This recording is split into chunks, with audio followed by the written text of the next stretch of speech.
یہ بات ہے اس شخص کی جو بالکل گپ اندھیرے میں تھا اور بالکل اکیلا تھا، جہاں امید کی کوئی کرن نہیں تھی۔ کیا کوئی ہے جو مجھے سن سکے؟ لا الہ الا انت سبحانک انی کنت من الظالمین۔ یہ کہانی ہے حضرت یونس علیہ السلام کی۔ لا الہ الا انت سبحانک انی کنت من الظالمین۔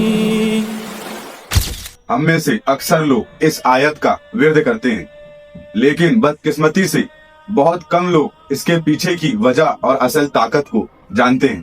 آخر یہ آیت کیوں نازل ہوئی اور اس میں ایسا کیا راز چھپا ہے کہ اسے اسم اعظم یعنی کہ بڑی آیتوں کا نام دیا گیا؟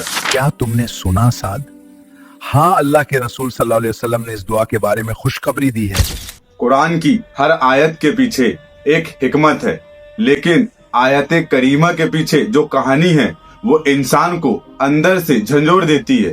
تو آئیے ہم اس منظر کو دیکھتے ہیں۔ یہ وقت تھا جب ایک بستی جس کا نام ننوے تھا اپنے نبی کی بات نہیں مان رہی تھی۔ حضرت یونس علیہ السلام مایوس ہو چکے تھے۔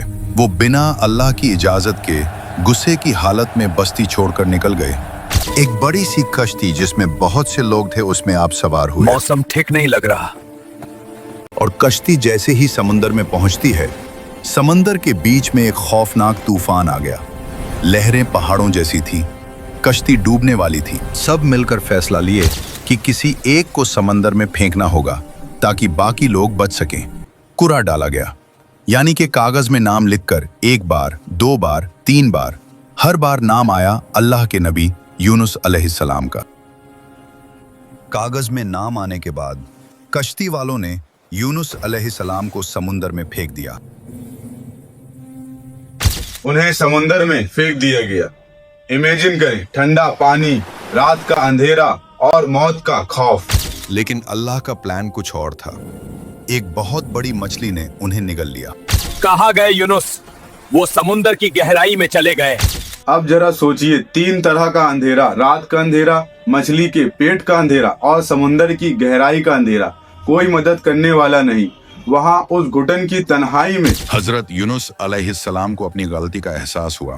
انہوں نے بستی والوں پر الزام نہیں لگایا۔ انہوں نے یہ نہیں کہا کہ یا اللہ میری قوم خراب تھی اس لیے میں بھاگا، بلکہ انہوں نے اپنی غلطی کو مان لیا۔ فرشتے حیران تھے، یا اللہ یہ کس کی آواز ہے؟ وہاں اس مچھلی کے پیٹ سے جو آواز نکلی وہ تھی لا الہ الا انت سبحانک انی کنت من الظالمین۔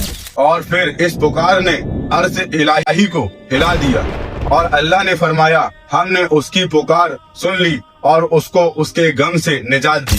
اللہ سبحانہ و تعالیٰ نے اس دعا کی برکت سے مچھلی کو حکم دیا اور مچھلی نے انہیں ساحل پر اگل دیا۔ یہ صرف ایک واقعہ نہیں ہے، یہ سبق ہے۔ اللہ سبحانہ و تعالیٰ قرآن میں فرماتے ہیں وَكَذَلِكَ نُنْجِي الْمُؤْمِنِينَ، اور اسی طرح ہم مومنوں کو نجات دیتے ہیں۔ یعنی یہ صرف یونس علیہ السلام کے لیے نہیں تھا، یہ ہم سب کے لیے ہے۔ اب اپنے آپ سے وعدہ کریں کہ آیت کریمہ کو ہم صرف ٹوٹکے کے طور پر نہیں پڑھیں گے، بلکہ اس کے مطلب کو سمجھ کر پڑھیں گے۔ ترمذی شریف کی حدیث میں آتا ہے، سعد ابن ابی وقاص رضی اللہ تعالیٰ عنہ روایت کرتے ہیں کہ نبی کریم صلی اللہ علیہ وسلم نے فرمایا، کیا میں تمہیں وہ اسم اعظم یعنی کہ وہ بڑی دعا نہ بتاؤں جس کے ذریعے اللہ کو پکارا جائے تو اللہ قبول کرتا ہے؟ وہ ہے دعائے یونس۔